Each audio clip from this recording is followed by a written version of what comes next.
Okay. Well, you know what you could do? I could tell you a story.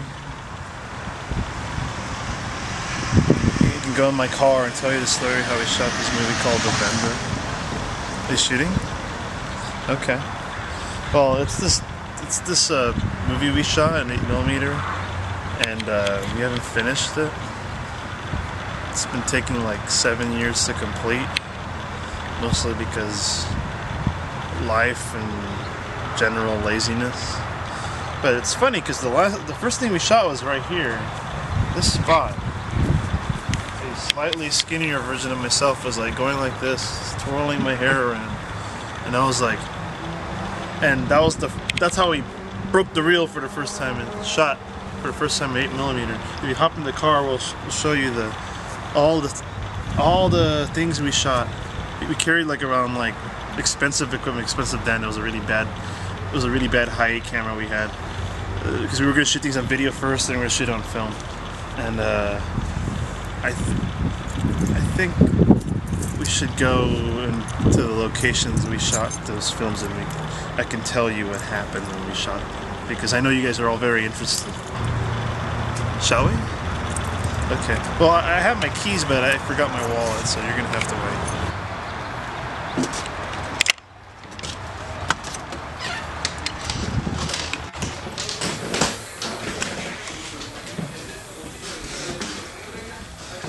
I'm looking for my wallet. Hold on. It's right here. Huh? Where? It's your shorts. Yeah. Do I have to touch your shorts in order to reach my wallet? Really? Yeah. Did you really have to fucking do that? Seriously? They're clean.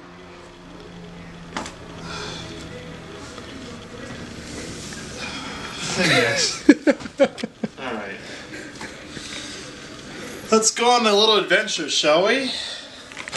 Alright.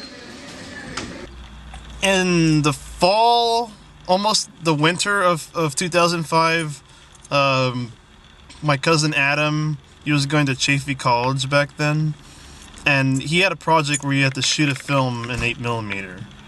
And what happened was that, you know, I had a working video camera, so we thought, well, why don't we shoot all this stuff in film first? And, well, we thought we'd do the whole shebang. You know, Adam asked me to write the script. I wrote like this faux documentary about a tamale guy. This tamale guy, you know, used to, in fact, I think he still does. He walks around the neighborhood, holds a cooler in his back, and yells out, "Tamales, tamales!" And I thought, well, that guy would make an interesting character for like a 5-minute short film. I mean, we only had like 5 minutes worth of film. In fact, I think we only had like 3 minutes worth of film. We had 8 minutes. No, we definitely didn't have 8 minutes. There we go. But so, you know, I wrote it down, and Adam put his name on it, so I didn't get credit for it. Not like it matters. I didn't go to that school anyway. In fact, I don't think I was even going to school then. But what happened was, you know, I wrote the script, and then we decided to, you know, we all came out in one foggy morning and around 8 in the morning, and we began shooting. And we only shot like, say, 10% of what we wrote. It was kind of fun. We pretty much improvised the whole fucking thing. So let's go. We're gonna go to the first place we went. I didn't have a car then.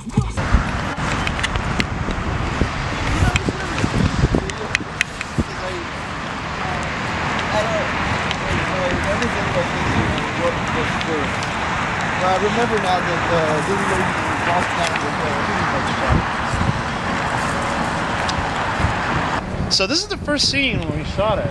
It was a very wide shot where I was very epically and biblically ascending the hill with my cooler in hand, and we shot it. It was a very nice scene.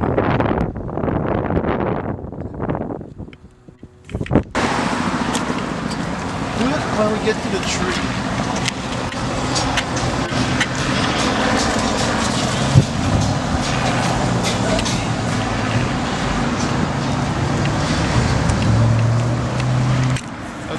So we shot a scene over there, and in fact, what was so funny about this part was that I wanted a scene that was shot that had a direct, you know, that had a direct. You get to see the billboard there directly, you know, but not at an angle. But Adam didn't listen to me and shot it at an angle anyway. I mean, it was great too because the billboard was of Mexican beer, and I thought it was appropriate since I'm playing a Mexican guy, Mexican beer. It's pretty horribly stereotypic, but I mean, God, when you're 18 years old, that's so fucking funny. So, you know, I always felt the regret of not shooting it that way. And I always wanted to do a retake, and Adam says, oh, we'll just redo it. Of course, we never did. So I at least want to entertain the, you know, my little, he calls the police. But, I always wanted to entertain the, like, it's my little fantasy of going back up there. So if you guys will, you know, sit back and enjoy, I'm gonna try to go up there again and just sit down and just enjoy it. Come on, let's go. Yeah. Look on to your right, like the way you did in the movie. Wasn't I just like waving my feet around like this? Something like that. There weren't as many flowers here before, so it's a little distracting. But that's alright. Sometimes you can never come home. Ow! Ah!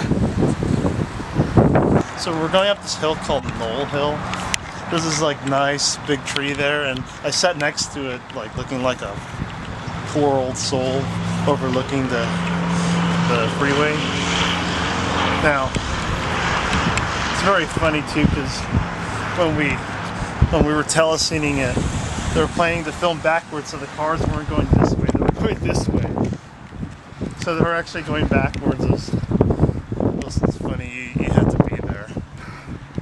But anyway, the tree is just up there. We're gonna talk as soon as we go there.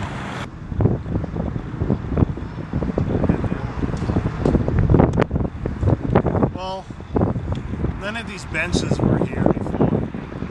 Honestly, it looks much the same as it was back then, but other than the benches, it was someone's idea to put them. But then again, this park wasn't there either.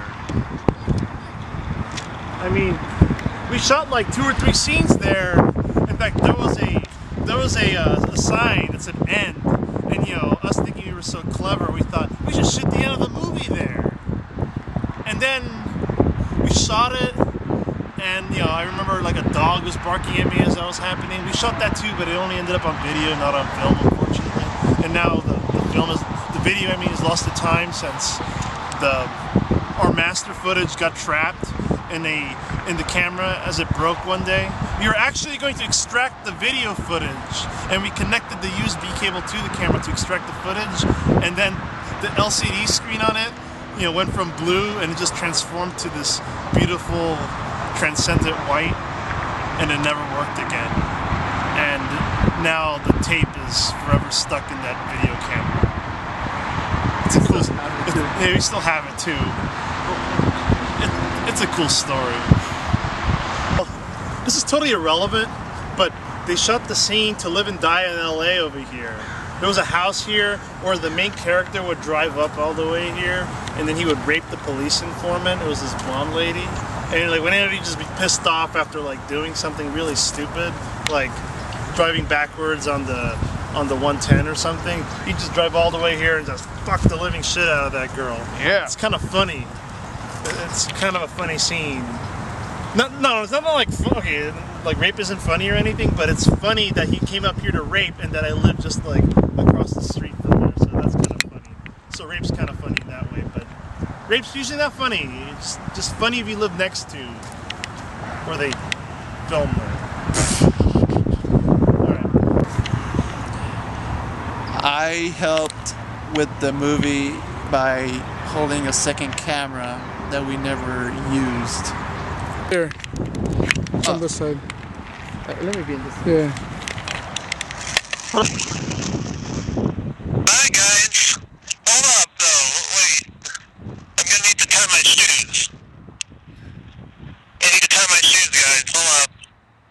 Okay. I forgot. Alright, we're waiting. Yes, we know. Did he hang up the phone? I don't know. No. No.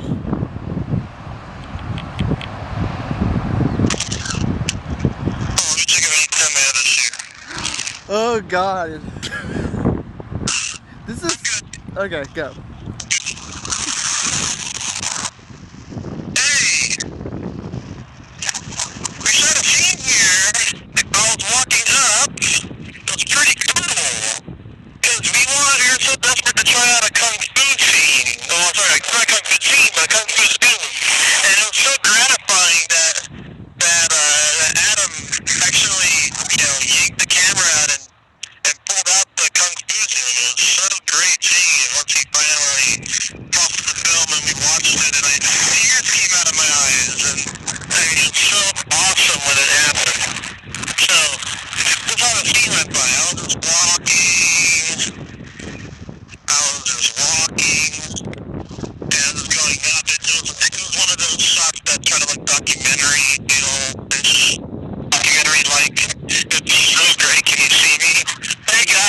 No, you're obscured now by the.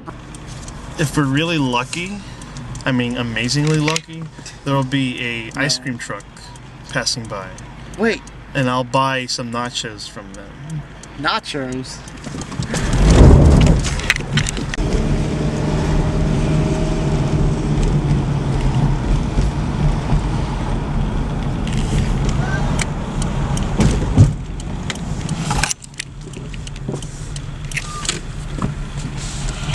Jerk. Well, it's funny because as soon as we finished filming those scenes, we realized it was around this time of day, and we realized that, like, holy fuck, we just wasted the whole day doing all that. Like, shooting what amounted to, like, maybe at least 45 seconds worth of footage. So we were kind of in distress looking for something else to do. I remember we called up my cousin Hector, who's like big, fat, and photogenic. Right. I actually thought it would be a good idea for an ice cream truck to come. And, we were just calling Hector. I think we told him to bring tamales, too, because he actually had tamales. None of us actually had tamales, which is the biggest irony. But here comes the tamale truck, ice cream truck. And it comes up right here. And I buy some nachos from him. I didn't have money. I had to borrow it from one of you guys. But I bought it, and he did a close-up of me grabbing the nachos. And then I think I sold those same nachos to Hector. Oh, I held the nachos in my hand while I sold tamales to Hector. With your other hand. With my other hand. Where did the money go? How was the money exchange? Did I drop the nachos? I don't know. Now, let's see if we can wait for an ice cream truck to come. Maybe I'll buy some nachos. Yeah.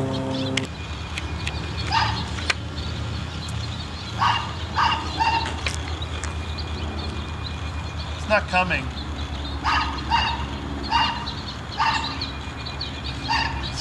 We're gonna go to the Green Bell. That's where we shot the last... No, what the fuck am I talking about? It wasn't the last scene. Well, anyway, we shot a scene at the Green Bell because we wanted to. It was second to last scene, but it was great. So I'll explain to you why in a moment, as soon as we get there. There's quite a bit of traffic though. Check this out, it's 3:39. Third to the last. You know, it just doesn't fucking matter, okay? It just doesn't.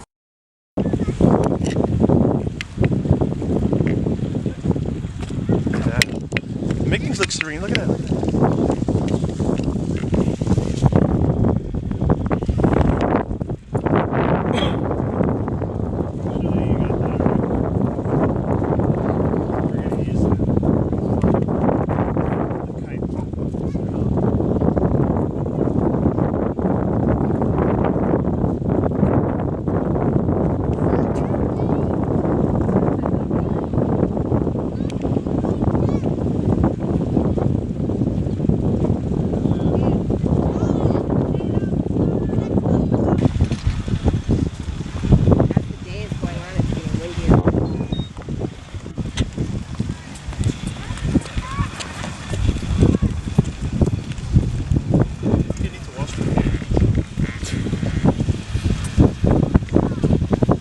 got a scene over here.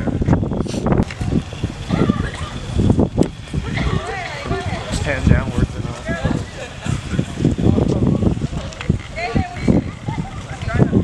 So let me tell you about VR Troopers. It's a show about this guy who's like 18, 19, 35 years old.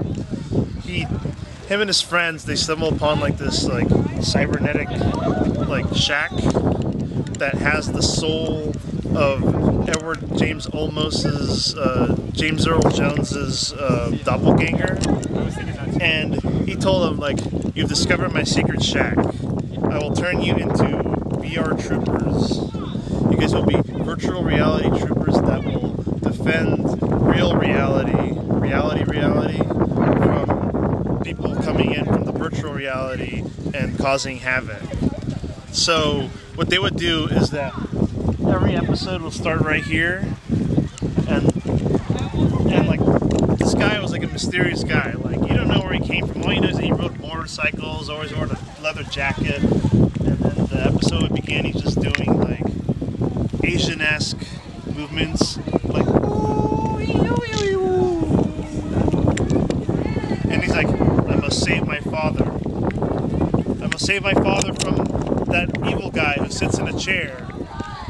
And what happens is the evil guy who sits in a chair, I think he's in the virtual reality world, but he brings their putties to the real world, and then when they come, putties were Mighty Morphin. Power Rangers. That's Power Rangers. when the putties come to the real life, James Earl Jones will be like, virtual reality time. So they start fighting like, ha ha ha ha ha ha ha.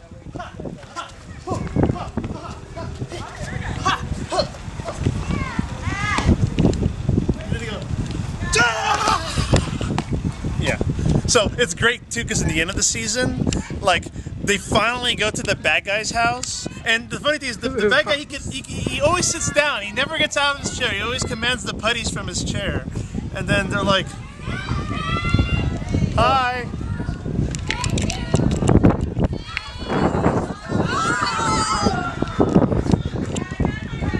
So he commands. They go to the bad guy's house, and then they start punching him while he's in the chair, and they defeat him, and they bring his father back.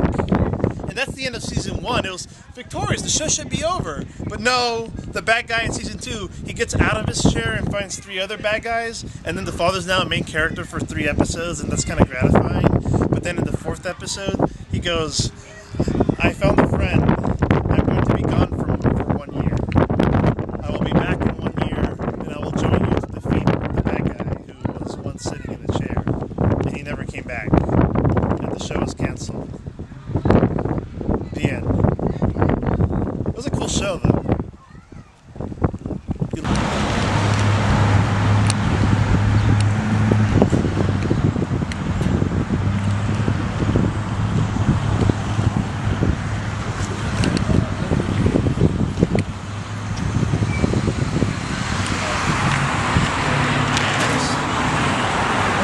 Things must have been a lot different then. It's funny because we were so worried getting out of the car then. We all each had like at least $500 worth of equipment around our necks. And cars were slowing down to see what we were doing. It's funny because, even though who was drawing these signs is clearly the same person who was doing it. And it was great because Mondo actually turned this into a typeface. It's really cool. But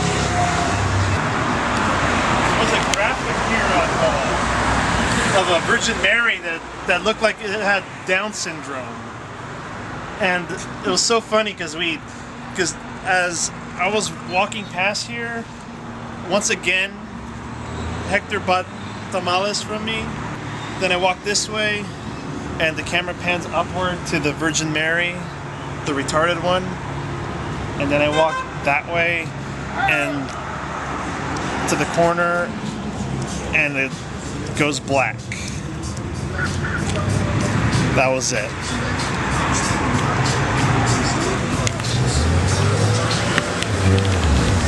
Let's get some tacos.